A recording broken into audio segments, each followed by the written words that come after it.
Changing the UK's economic model. The Prime Minister says the supply chain problems are part of an adjustment after Brexit. Is the country in crisis, sir? As the Conservative Party conference opens in Manchester, he's faced questions about shortages of fuel and skilled workers. What we can't do is, in all these sectors, simply go back to the tired, failed old model, reach for the lever called uncontrolled immigration. And he has not ruled out further tax increases. We'll be live in Manchester with the latest. Also tonight, the hidden wealth of public figures revealed in one of the biggest leaks of financial documents. It's far from over. 2 more lava streams emerge as new fissures open in the Palma Volcano. And the runners back in their thousands for the London Marathon.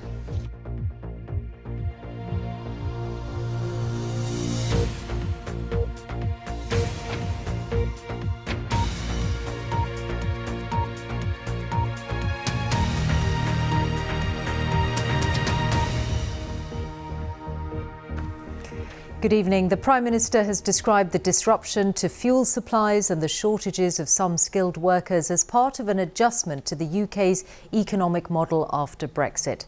As the Conservative Party conference began in Manchester, Boris Johnson said his plan was for a high-wage, high-skill economy. But in a BBC interview today, he wouldn't say whether the supply chain issues would be over by Christmas, and he didn't rule out further tax rises. Here's our political editor, Laura Kuensor. Here they are, the Tories, together like this for the first time in 2 years. Our world's changed, and so has theirs. The pandemic ushered in an era of big spending and high tax. So many traditional Tory instincts, simply not the order of the day. Minister, why won't the government rule out possible further tax rises?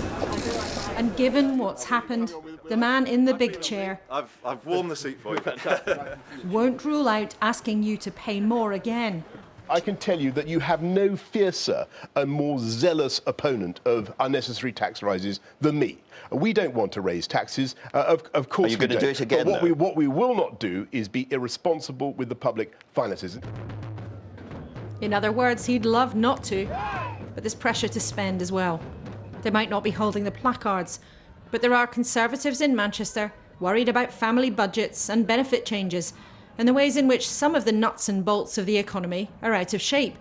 But the Prime Minister is using the disruption to make a political case. What we can't do is, in all these sectors, simply go back to the tired, failed old model, reach for the lever called uncontrolled immigration. There will be a period of adjustment, but that is, I think, what we need to see. He defends short-term pain, but for precisely what and who in the long run? Does the Tory outfit really match after Brexit?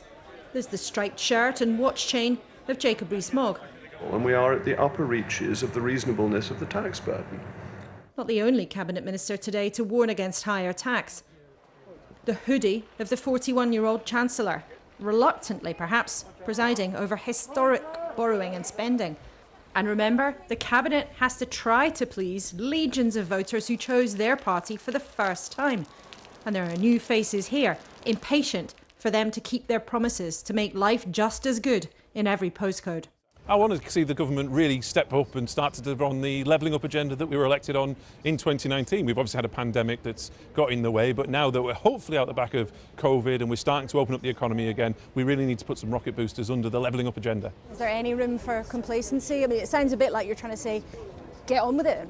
100%. We've got to get on with levelling up. There is no complacency, and people at the next general election will be judging us on how far we've gone. Now, levelling up is not going to be completed by the next general election, even if it's in May 2024, but people need to see progress towards it.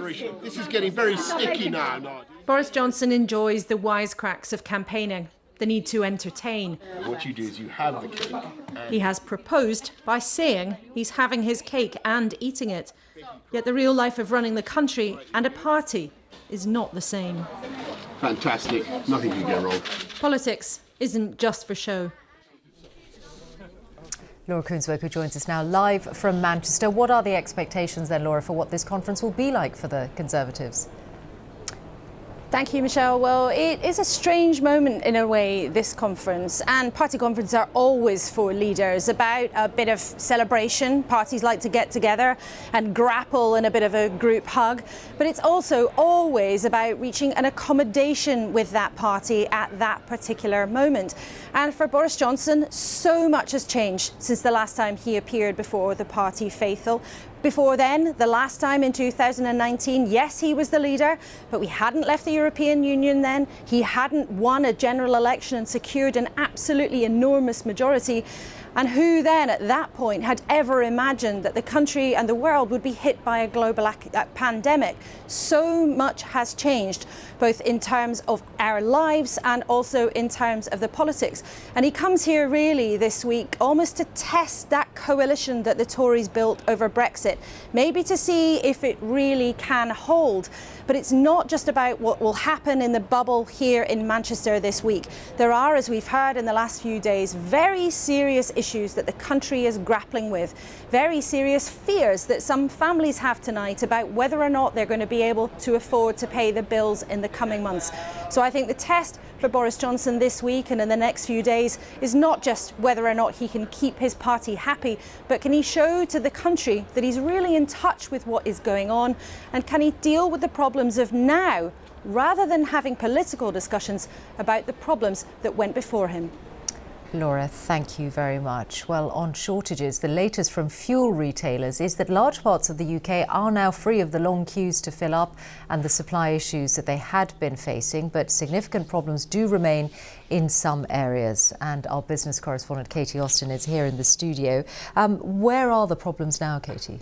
Well, the Petrol Retailers Association, which represents independent forecourts, said today that the crisis was all but over in the Midlands, the North and Scotland. However, it said that there were still supply issues in parts of southern England. Now, this evening, the government has confirmed that despite broad improvements across the UK, stocks haven't recovered as quickly in London and the South East. Now, from tomorrow, Army fuel tanker drivers will start to help with deliveries, and it's been confirmed that of those who are ready, who have completed their training and ready to go on Monday, more than half of them will be deployed to serve the terminals which supply to London and the South East, to try and quickly ease the shortages that have built up in those areas and remain. Katie, thank you very much. The financial affairs of political leaders and royalty are among what has been revealed in a massive leak of documents that are being called the Pandora Papers. More than 300 prominent individuals are featured in the files, including the King of Jordan, who secretly bought properties in London, Washington and Malibu. His lawyers have said the information is not accurate or up to date. As part of his BBC Panorama investigation, Richard Bilton now reports. It's one of the world's most glamorous addresses. So this is David Beckham's place, coming up on our right. This is David Beckham's place? Home to the stars. That's Simon Cowell's place right there. Just there? But even the guides don't know who owns one imposing villa on Malibu's cliffs. Who lives here on this house on the left? Just here now. Who lives here? I have no idea. Extremely impressive. The secret owner has bought the properties on either side too. We know his identity because of a huge leak of offshore documents. They were obtained by the International Consortium of Investigative Journalists and shared with more than 600 reporters, including The Guardian in the UK. The documents show the Malibu property was held through a company called Nabisco Holdings, but the real owner is Abdullah al-Sharif al-Husain, the King of Jordan. King Abdullah's country isn't rich. Jordan is getting, over 5 years, £650 million of UK aid. But we found the king owned properties in Washington and London as well, 15 in total. He spent £70 million. It's just very, very difficult for the average Jordanian to achieve just sort of home and family and a good job. To have it really thrown in Jordanians' faces that he's just been sort of funneling money abroad all this time, that would look really bad. The King of Jordan's lawyers said there is nothing improper about his ownership of properties, and the source of funds is personal wealth, which he also uses to fund projects for Jordan's citizens. Closer to home, the files show a property deal involving a former UK Prime Minister. This isn't about hiding wealth offshore, but Tony Blair did benefit from a loophole. Offshore trusts get tax relief while homeowners pay VAT on insurance premiums. We will create a tax system that is fair, which is related to ability to pay. On his way to power, Tony Blair promised tax reform, but he and his wife saved money when they bought this place in central London in 2017. It cost them £6.5 million. The stamp duty on a property like this would be more than £300,000. That's what you or I would pay if we bought this property direct from somebody else. But the Blairs didn't pay it. That's because the property was owned by an offshore company, and the Blairs bought that company rather than the property itself. No rules were broken, no stamp duty to pay.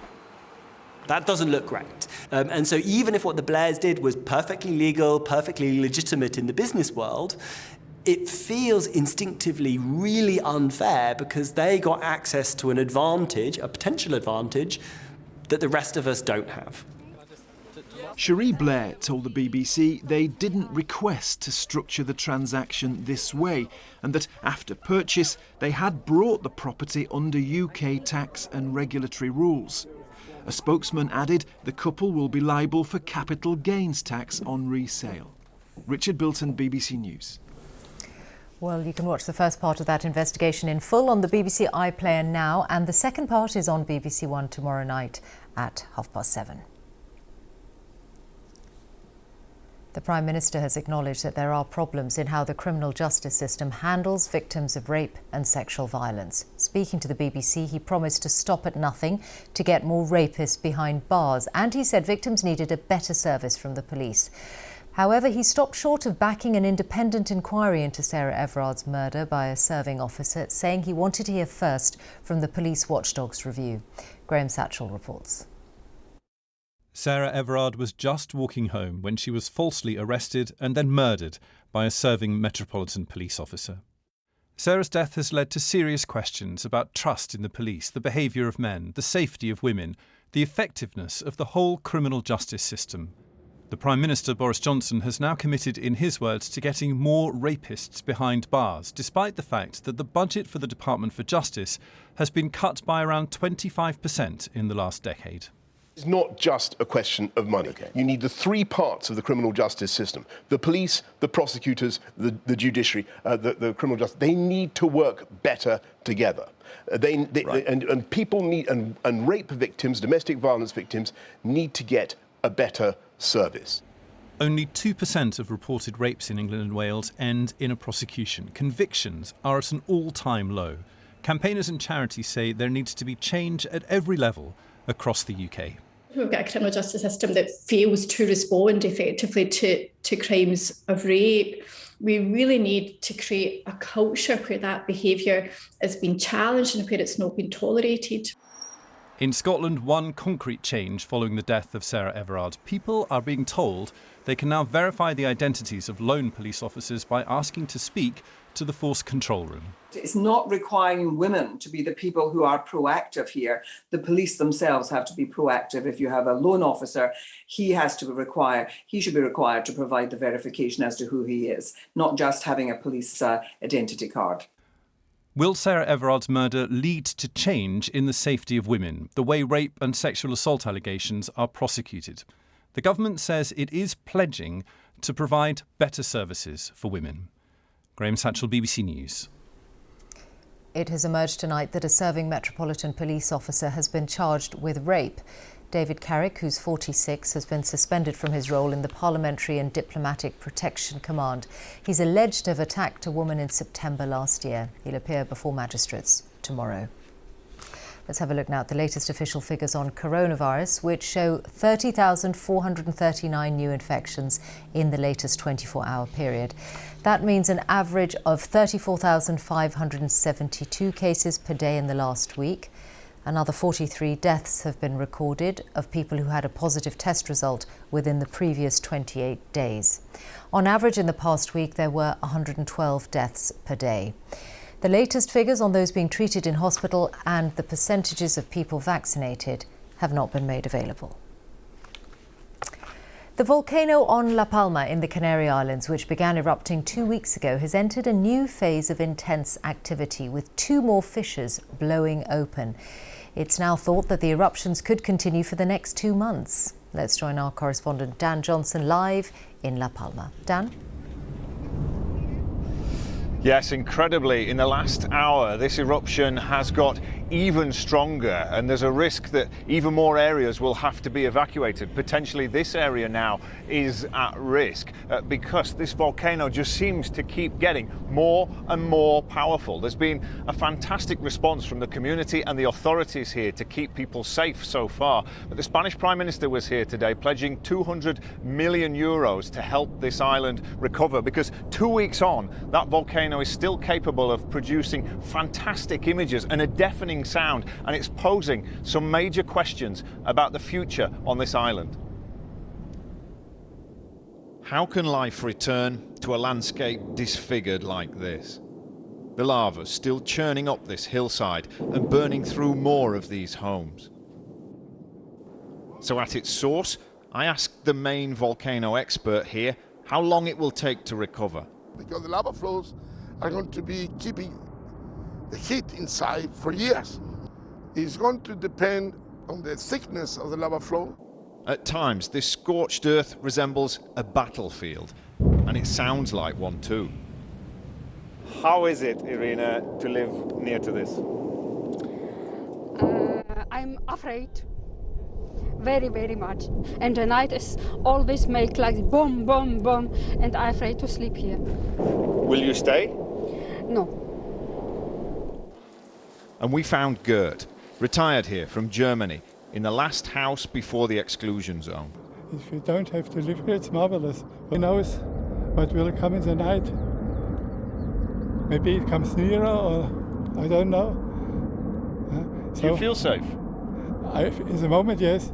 The volcano is still really active. There's more lava flowing and more ash too. And look at the effect that's having on these, the nearest homes. Just look at the amount of volcanic dust there is in the bottom of the swimming pool there. A really big effort for people here to keep their homes safe and to keep them clean. And over this side, you get a real perspective on the trail of lava. All that black, steaming mound flowing down the hillside here. That's where all those homes have been destroyed.